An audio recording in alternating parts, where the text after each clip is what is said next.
Olá pessoal, estamos aqui para a nossa sexta aula. Na aula passada nós falamos já sobre o desenvolvimento e tocamos na questão da conclusão. E hoje nós vamos diretamente para a questão da conclusão. Nós vamos falar sobre um plano para a conclusão. Ok? Primeira coisa que eu queria lhe dizer é o seguinte: torne a conclusão apropriada. Você, quando está observando, se você gosta de cozinhar, você já observou alguém cozinhando, você sabe que não basta conhecer todos os ingredientes, ajuntá-los, é preciso organizá-los. E depois de organizá-los, é preciso fazer com que eles sejam amalgamados, porque a comida que você vai comer é o amálgama de todos aqueles ingredientes. E essa é a conclusão. Então você certamente já ouviu alguém dizer, por exemplo, sobre o bolo, desandou, ou não pegou liga, ou coisa de igual impacto. O que isso significa? Que a conclusão não foi apropriada. Caminhou bem, juntou os ingredientes, mexeu, mas esqueceu algum detalhe. Pôs o fogo mais alto do que deveria, deixou mais tempo no fogão exposto à chama do que deveria. A conclusão falhou. Desandou, não deu liga, não atingiu o ponto, ou passou do ponto. Conclusão, a comida não fica tão apetitosa, às vezes fica impossível de ser digerido. Sermão é a mesma coisa. Você tem de ter uma conclusão que seja apropriada, que realmente leve o seu ouvinte a uma ação clara em relação a tudo que ouviu. Outra coisa, use de simplicidade. Elabore conclusões simples para os seus sermões. Nada fantasioso demais. Nada que faça com que o sujeito esqueça tudo o que ouviu. Você tem de criar a conclusão de tal maneira que tudo que ele ouviu tenha agora uma desembocadura. Agora ele sabe o que fazer com o que ouviu. Ele ouviu a sua conclusão e, ao ouvi-la, descobriu o que fazer com toda a informação que recebeu. Tá certo? Então, seja simples. Fale de maneira que as pessoas entendam claramente o que precisam fazer com tudo que ouviram, com tudo que a partir de agora sabem. Tá certo? Outra coisa, seja breve. Seja breve. A conclusão tem de ser a menor parte do sermão. Você já introduziu. Você o desenvolveu. Disse tudo o que você queria dizer. Conclua. Mas seja breve. Seja breve. Não vá tomar agora na conclusão o mesmo tempo ou mais do que você tomou no desenvolvimento ou mesmo na introdução. Você sabe, às vezes as pessoas têm a impressão de que o pastor já disse tudo o que tinha de dizer, mas não sabe como acabar. Tem muita gente que não sabe como terminar um sermão, não sabe como fechar as informações, não sabe como dizer, ok, gente, acabou. Tá certo? Vamos todo mundo para casa, vamos orar, vamos colocar isso aí em prática, vamos achar um jeito de praticar isso que nós ouvimos. Tem gente que não sabe fazer isso. Então, aprenda. Primeiro, faça com que a conclusão acentue o positivo. Terminou o sermão, aponte para alguma coisa positiva, alguma coisa que as pessoas possam fazer, que as pessoas devam buscar, que as pessoas possam esperar. Aponte para o positivo. Vinde a mim todos vós que estáis cansados e sobrecarregados, e eu vos aliviarei. Aponte para o positivo. Diga aos seus ouvintes, ok, você, cansado, sobrecarregado, você já está tão acostumado a carregar esse fardo que talvez nem se dê conta mais dele, não é verdade? Mas ele está aí, volta e meia ele volta a incomodar você. Vem para cá, vem para Jesus. Coloque esse fardo diante dele, deixe-o carregar o fardo por você. Vem para cá. Vem para cá para uma nova forma de viver num estado de descanso. Vem para cá, levante-se daí. Como você faz para vir para cá? Ore. Quer orar comigo? Vamos orar agora. Você que tem um fardo e precisa livrar-se dele. Você que precisa desse descanso. Vem aqui para frente. Vamos orar juntos. Está vendo? Uma conclusão simples. E que apela para o positivo e apresenta um plano de ação. Outra coisa, faça com que a conclusão seja pessoal, mas não demais. Não demais. Tem de ser prudente, porque senão você pode até ofender o indivíduo.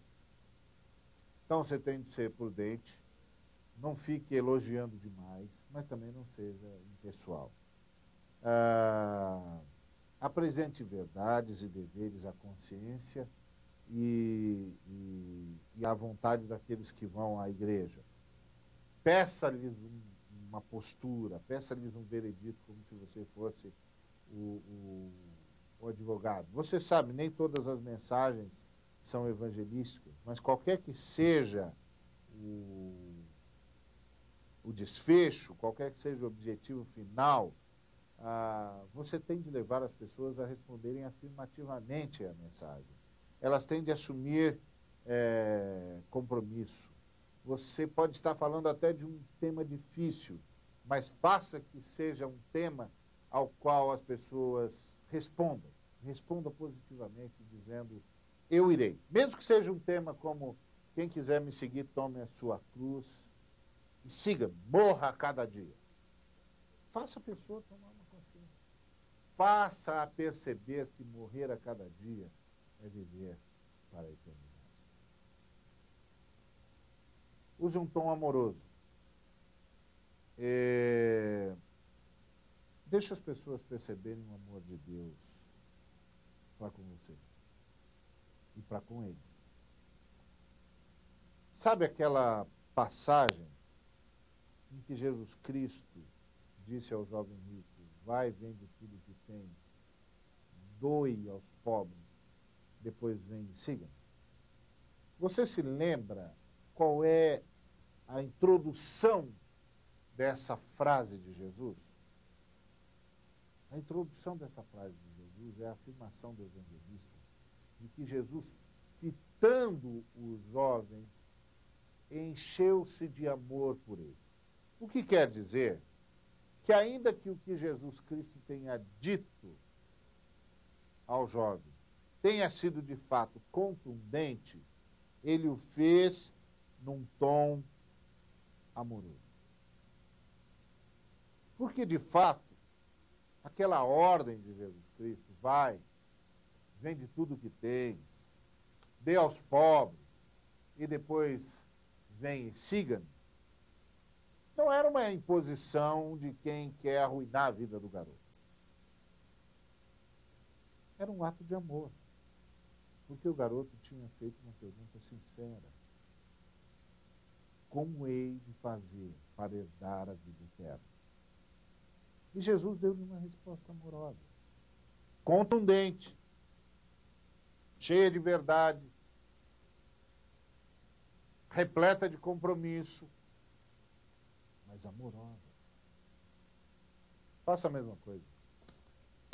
Seja amoroso. Não importa qual seja o desfecho. Porque o sermão tem de ser a entrega de uma mensagem amorosa de Deus ao coração dos seus filhos. Logo, a conclusão tem de ser também um ato de amor. É como o Crisóstomo, lembra de João Crisóstomo, um dos pais da igreja? Perguntaram-lhe como será o juízo final. E ele disse: o juízo final é o último ato de Deus na história da humanidade.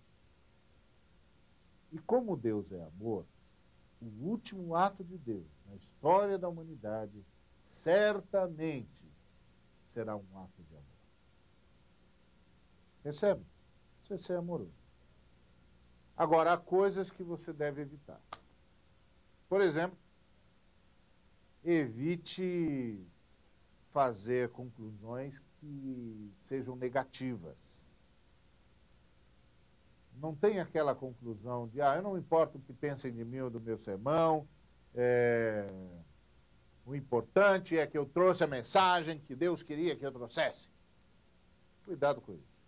Tem gente que, ao invés de estar levando mensagem de Deus ao povo, se julga o próprio Deus julgando o povo. Juízo é um negócio para Deus, não é um negócio para nós. Negócio nosso é misericórdia, compaixão, perdão e graça. Isso, é óbvio, não nos isenta de falar a verdade, de pregar a verdade. Mas deixa o juízo com Deus. Não fica ressaltando as coisas negativas. Dê sempre uma esperança. Sempre uma esperança. Porque sempre há uma esperança. Mesmo quando a gente está falando de juízo. Outra coisa. Evite anedotas. Evite piada, principalmente aquelas piadas de mau gosto.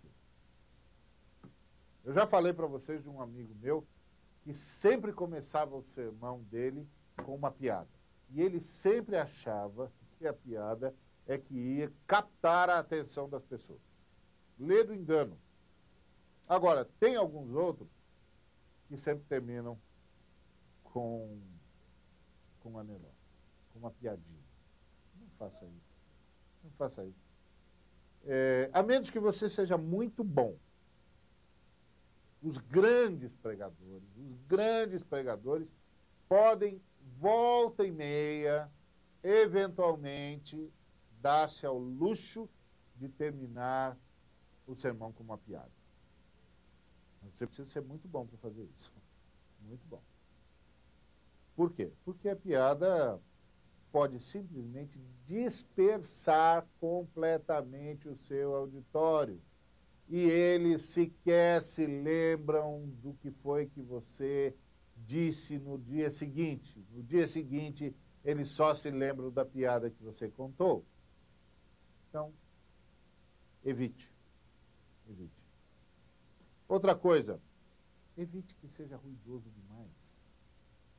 Se você gosta de gritar, de berrar, de vociferar, de arrancar os cabelos, eu, por exemplo, já cortei o meu baixinho para não cair nessa tentação. Mas se você é dos tais que gosta de arrancar os cabelos quando está pregando, faça isso durante o desenvolvimento do sermão. Na conclusão, não. A conclusão não é o lugar para você arrancar nem os seus cabelos e nem o cabelo de ninguém. A conclusão tem de ser o pouso de uma aeronave. Tá certo? Não, por favor, não pouse essa aeronave com solavanco. Saiba como pousar. Eu me lembro que uma vez eu estava viajando num desses aviãozinhos pequenos e era um bandeirante. E o copiloto é que estava, de fato, assumindo o comando para aterrissar o avião. Depois, mais tarde, nós ficamos sabendo que o piloto havia cedido ao copiloto aquela aterrissagem para que o copiloto pudesse acrescentar horas de voo no seu prontuário, para que, então, caminhasse aí na sua promoção de copiloto para piloto. Mas sabe o que aconteceu? O copiloto não conseguia pousar o avião, não sei porquê, não sei se ele ficou com medo, se ele tinha dúvidas sobre o ponto de aterrissagem, não sei. Eu só sei que, de repente, a gente assistindo tudo, que nós estávamos lá, vendo, ouvindo os dois conversarem e vendo-os, porque não havia porta que isolasse a cabine do piloto com o lugar dos passageiros, dos que estavam ali como nós, viajando. De repente, o piloto ficou nervoso, pegou um manche e disse: pousa logo esse negócio! E blum, jogou o avião para o chão. E eu não preciso dizer para você como é que foi aquela aterrissagem e como cada um de nós saiu de dentro daquele avião, daquela aeronave.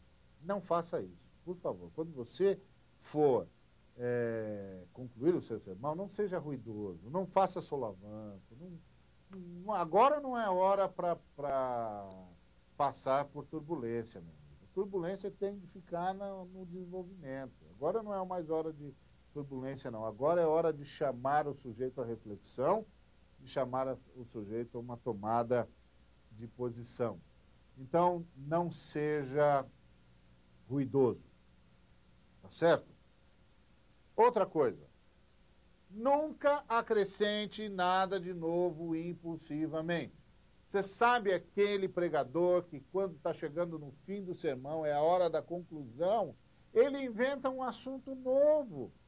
Ele inventa um assunto novo. Gente, você já pregou o sermão, meu filho. Você vai inventar um assunto novo agora para quê? Vai começar uma outra mensagem? Não faça isso.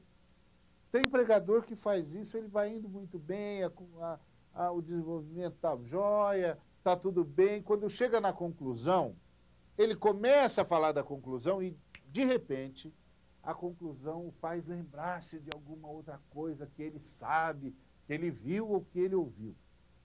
E ele introduz. Começou uma outra mensagem quando estava concluindo aquela. Não faça isso. Não acrescente nada de novo. Não chame um outro assunto à tona. Termine o que você começou. Prepare o povo para entrar em oração. Prepare o povo para tomar uma decisão. Prepare o povo para assumir responsabilidade diante de Deus. Prepare o povo para ir correndo em direção da graça de Deus. Tá certo? Outra coisa, não distraia o povo. É a história das anedotas. Não distraia o povo. Tá certo? Para que, na hora de terminar o sermão, você vai, pega o inário, fica olhando para o relógio? Para que isso? Porque você está no fim do sermão. Faça como o apóstolo que disse: uma coisa faço. Faça uma coisa só, termine esse sermão, vai. Você já pregou tanto, já falou o que tinha de falar, já contou a ilustração que queria. Por favor, termine esse sermão. Não fica pegando coisa, chamando a atenção do povo. O povo não pode se distrair. Agora que você vai fechar o sermão, não. Não faça isso. Termina o sermão. Leva o povo a fazer a vontade de Deus. Não o distraia. Pelo contrário, centralize o povo na verdade que você acabou de ensinar. Outra coisa. Não use a mesma espécie de conclusão todos os domingos. Você sabe que tem pregador que tem uma mensagem só, né? Não importa o texto que ele abre ou que ele abra, ele prega sempre a mesma coisa. Não faça isso. Agora, tem outros que têm uma conclusão só. Tem uma conclusão só. Termina o sermão sempre do mesmo jeito. Seja mais criativo, homem. Termine com uma poesia, termine com uma frase de efeito, termine com um convite, termine com uma palavra de exortação, de encorajamento. Não seja monótono. Há muitas maneiras. Leia bons pregadores, ouça bons pregadores, assista bons pregadores. Aprenda. Aprenda. Não use a mesma espécie de conclusão. Tem gente que termina sempre do mesmo jeito. Não faça isso. A conclusão é o fechamento do sermão, onde o pregador diz o que é que ele espera do povo, o que é que Deus espera do povo, o que é que o povo deve fazer e como deve fazer. Por exemplo, em Mateus 11, 28 a 30, qual é a ideia? A ideia é chamar o povo a vir para o descanso. Tá certo? Há vários tipos de sermão. Nós já falamos sobre isso e eu queria chamar a atenção de você mais uma vez, pensando principalmente nessa questão da conclusão. Tem um sermão temático, onde você pega um tema e trabalha esse tema. Por exemplo, justiça. Tem um sermão biográfico, onde você trabalha a vida de alguém. Por exemplo, Abraão.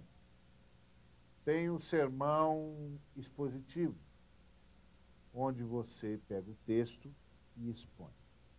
Então, por exemplo, no temático você pode escolher vários temas: justiça, paz, amor, vida abundante, vida eterna e outros tais. A vantagem desse sermão é que ele dá ao pregador muita liberdade para a sua criatividade. E a conclusão dele tem que ser em cima do tema que você levantou. Então, justiça, você vai falar o quê? Que o povo tem de se envolver nas causas populares, que tem de exigir que a justiça seja feita, que corra a justiça como um rio perene?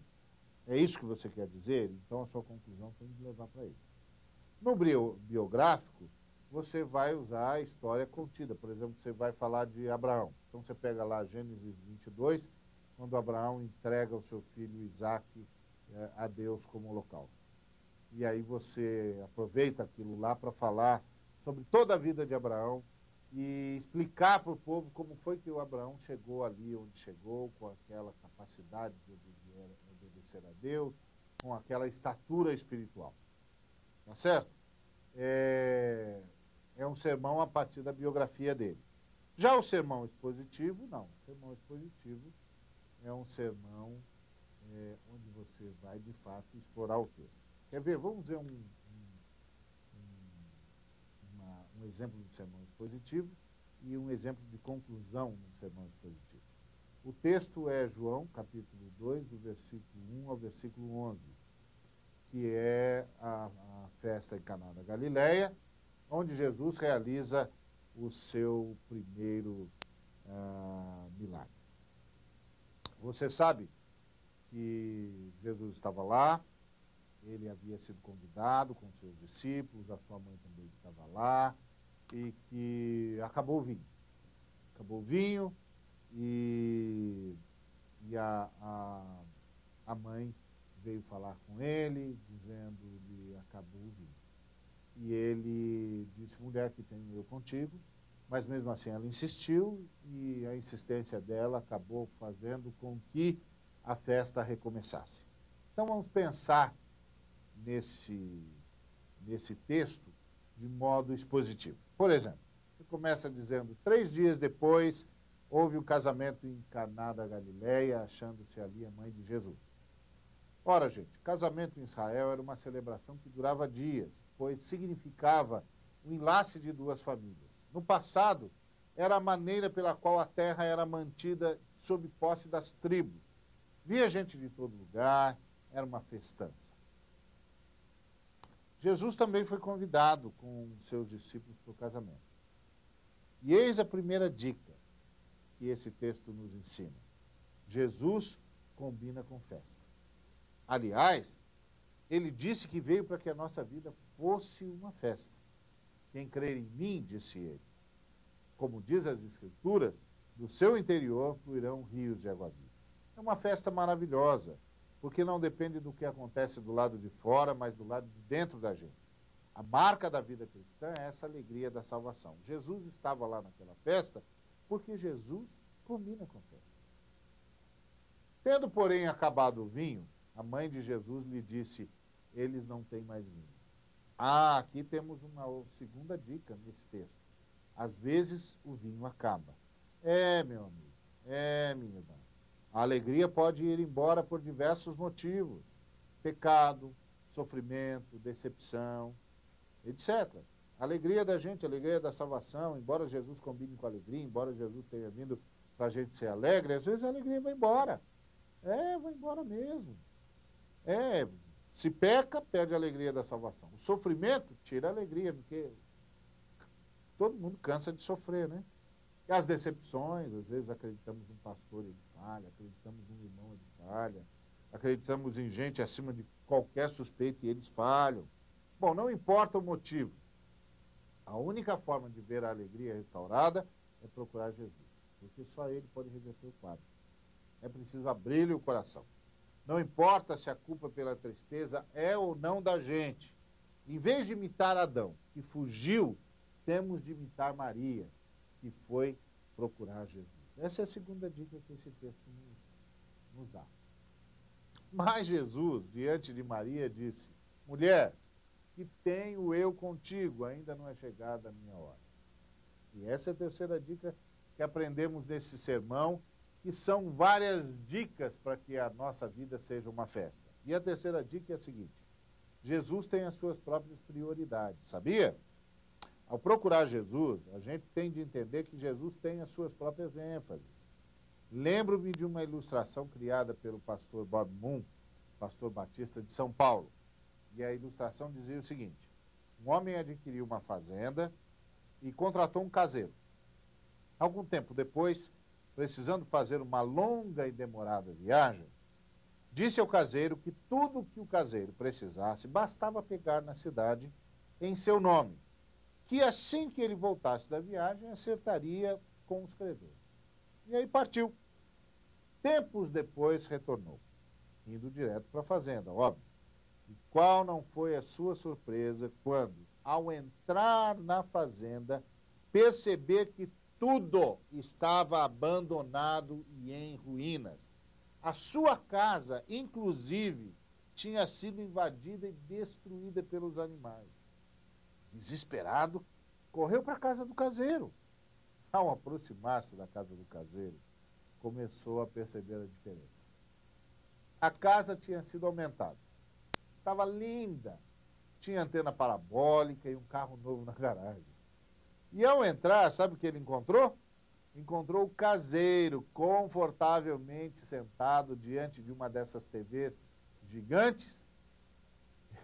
E aí, então, ele perplexo, pediu a explicação ao caseiro. Meu amigo, que loucura é essa? O que está acontecendo? Sabe o que o caseiro respondeu? O caseiro disse: olha, o senhor disse que ia fazer uma grande viagem longa. E disse que tudo que eu precisasse, eu podia pegar na cidade em seu nome. Foi o que eu fiz. Tudo que eu achei que precisava, peguei na cidade em seu nome. O fazendeiro, num misto de perplexidade e angústia, retrucou: quando eu disse isso, eu estava pensando na fazenda. Muitas vezes nós somos como um caseiro. Usamos as promessas de Deus pensando só na nossa dor de barriga e não na construção do reino de Deus. Portanto, guarde bem essa dica, meu irmão, minha irmã. É preciso ir a Jesus, porém, com a atitude certa. Tem uma quarta dica aqui nessa conversa de Jesus com Maria. Sabe qual é? Que algumas coisas são inevitáveis. Maria tem uma história muito bonita e sofrida. José, que a amava a ponto de intentar fugir para que os anciãos pensassem que a culpa era dele e assim evitar com que Maria fosse apedrejada, porque ela seria acusada de adultério. O José, que a amava desse jeito, para aceitá-la, precisou da intervenção do anjo Gabriel. Imagine como foi que os vizinhos e os parentes trataram Maria. Se José, que a amava, para aceitá-la como esposa, precisou ser visitado por um anjo. Sentiu o drama? Pois é, não foi uma vida fácil. Mas agora a coisa estava mudando. Todos os que participavam do mundo de Maria estavam ali na festa. E o vinho acabou. Ora, Era a hora de Maria mostrar para todo mundo como seu filho era especial. Mas Jesus, o que responde? Mulher, o que tenho eu contigo? Jesus, com a sua resposta, dá uma grande lição a todos aqueles que querem andar com ele. É como se ele tivesse dito a Maria: mãe, todos os que se comprometem com Deus pagam um preço. Você está pagando o seu e eu vou pagar o meu. Não há como mudar isso, mãe. Faz parte da escolha que fizemos. E isso é verdade. Envolver-se com Deus é entrar numa batalha contra as trevas. Isso necessariamente implica em dose de sacrifício, em sofrimentos inevitáveis. No mínimo, o sofrimento de ser diferente. Ah, não se assuste com a forma como Jesus respondeu a pergunta da sua mãe. Na cultura em que eles viviam, não era falta de educação para tua mãe, não. Era só uma conversa entre um mestre e uma mulher. Você percebe a dica? A dica é essa. Mas, curiosamente, ela falou aos serventes: fazei tudo o que ele vos disser. E aqui ela nos fornece, o texto nos fornece uma quinta dica. E a quinta dica é: Jesus nunca decepciona. Maria dá uma orientação aos garçons. Mas, que estranho, Jesus acabara de dizer que não tinha nada a ver com aquele negócio. Se eu estivesse no lugar de Maria, eu tinha saído de fininho, porque virar para os garçons e dizer: fazei tudo o que ele vos disser, mas tudo o que esse homem acabou de dizer que não é chegada a hora dele? Mas a Maria, não, a Maria devia saber alguma coisa de Jesus, e todos nós temos de saber. E sabe o que ela sabia a respeito dele? Que ninguém vai a Jesus e volta de mãos vazias. Sabe o que ela sabia a respeito de Jesus? Que onde a lei termina, a graça e a misericórdia continuam. Sabe o que ela sabia de Jesus? Que se num primeiro momento Jesus pode nos dar um puxão de orelha por não estarmos entendendo bem as coisas, num segundo momento, a sua graça e a sua misericórdia hão de nos socorrer. Essa é outra dica. Dicas para que a sua vida seja uma festa. Primeiro, Jesus combina com alegria. Segundo, às vezes a alegria acaba. E há vários motivos para isso. Terceiro, não importa porque a alegria acabou, vá a Jesus Cristo. Quarto, quem vai a Jesus Cristo tem de se lembrar que Jesus tem as suas próprias prioridades. Quinto, mesmo tendo as suas próprias prioridades, Jesus nunca decepciona. Maria falou para os garçons: façam tudo o que ele vos disser. E estavam ali 6 talhas de pedra, que os judeus usavam para as purificações. E cada uma delas levava 2 ou 3 metretas, muita água, muito volume. Dava aí cerca de 150, 250 litros de água por talha. E Jesus disse: enchei de água as talhas. E os garçons as encheram totalmente. Então, lhes determinou Jesus: tirai agora e levai ao mestre-sala. E eles o fizeram. E aqui nós temos uma sexta dica sobre como fazer da nossa vida uma festa. E a sexta dica é a seguinte: vale a pena obedecer. Eu posso imaginar um garçom dizendo ao outro, enquanto eles estavam enchendo as talhas: escuta, não foi o vinho que acabou? O garçom do lado diz: foi o vinho. Então ele retruca: o que é que a gente está fazendo aqui enchendo essas talhas de água? Sei lá, responde o outro garçom. E quando Jesus disse: olha, pega um pouco dessa água e leva para o mestre-sala, eu posso imaginar um garçom dizendo para o outro: escuta, a gente chegar lá no mestre-sala, a gente diz o quê? Aí o colega dele disse, sei lá, a gente diz que o filho da Dona Maria mandou, vai dizer o quê? Ah, o filho da Dona Maria mandou trazer para você. Mas o que é que o texto diz? Que eles nos levaram. E sabe qual a lição que eles nos ensinaram? Que vale a pena obedecer. E sabe por que vale a pena obedecer? Porque você pode não saber o que está fazendo, mas Jesus sabe o milagre que está realizando. E o texto continua. Tendo o mestre-sala provado a água transformada em vinho, não sabendo de onde viera, se bem que o sabiam os serventes que haviam tirado a água, chamou o noivo. E lhe disse, todos costumam pôr primeiro o bom vinho e, quando já beberam fartamente, servem o inferior. Tu, porém, guardaste o bom vinho até agora. Aqui tem uma sétima dica. Sabe qual é? O milagre só acontece na hora H. A água só virou vinho quando a cuia do mestre-sala tocou a água que estava na bacia. Que coisa, hein? Para conviver com isso, é preciso perseverança na fé. Lembre-se sempre disso. O milagre de Deus acontece na hora H. Então espere a hora de Deus. E isso traz para nós uma oitava dica. Sabe qual é? Que Jesus veio para restaurar. Sabe por quê? Porque Jesus fez um milagre discreto. Isso é, até onde um milagre pode ser discreto. Se ele tivesse feito esse milagre de outro jeito, teria dado condições para que a festa retomasse.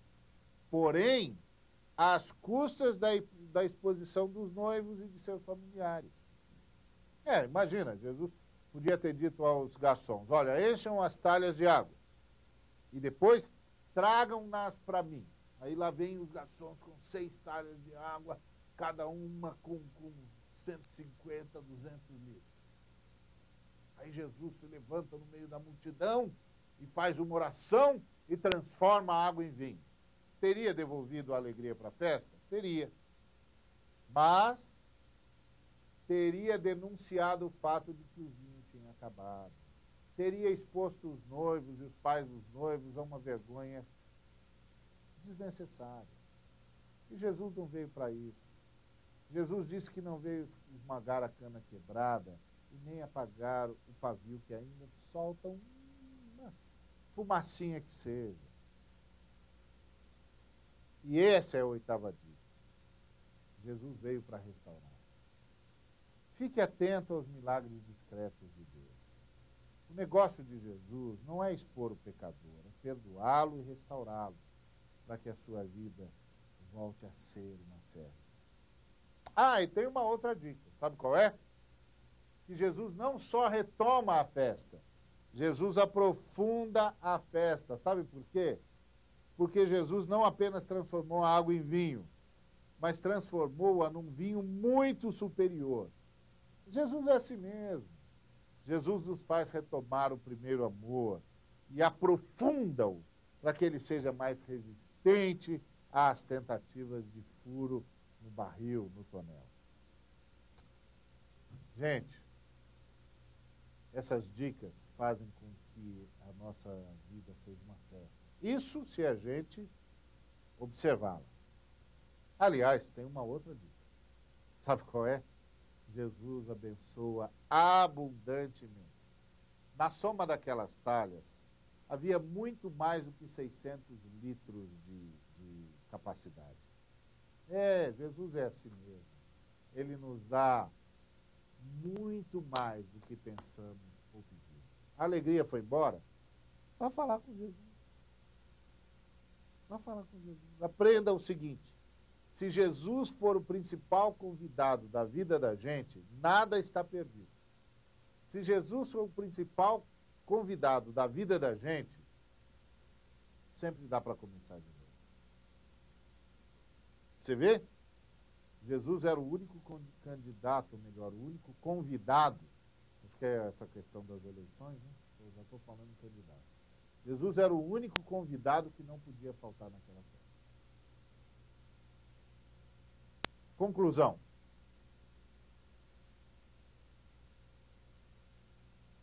Jesus veio para que nós tivéssemos alegria. A alegria pode ir embora. Não importa porque a alegria foi embora. Vá falar com Jesus. Porque só Ele pode retomá-la. Quando for falar com Jesus, lembre-se, Jesus tem as suas próprias prioridades. Respeite-as. Mas não desista. Porque onde a lei de Jesus, a lei de Deus termina, a graça e a misericórdia continuam. E quando for a Jesus, faça o que Ele mandar.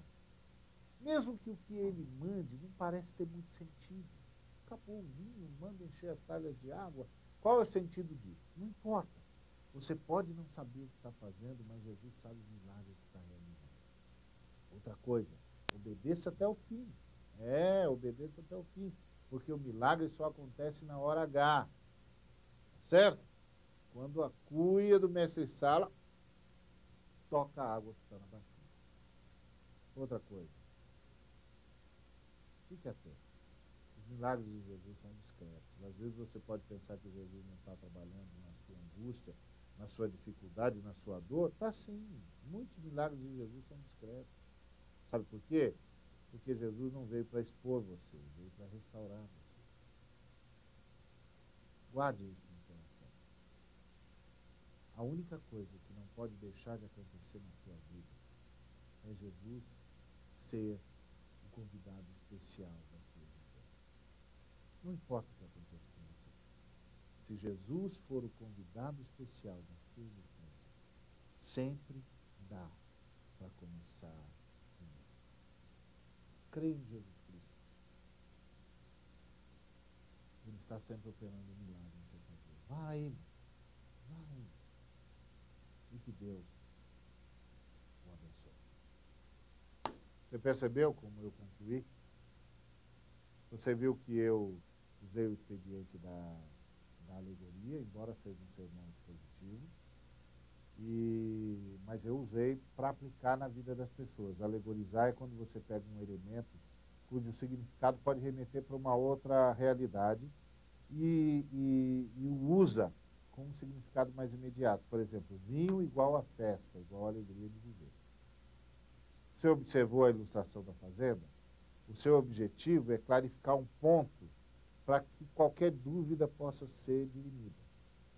A ilustração tem de ser bela, coerente e familiar ao ouvinte, plena de significado, de uma maneira que as pessoas possam perceber que ela faz sentido no sermão.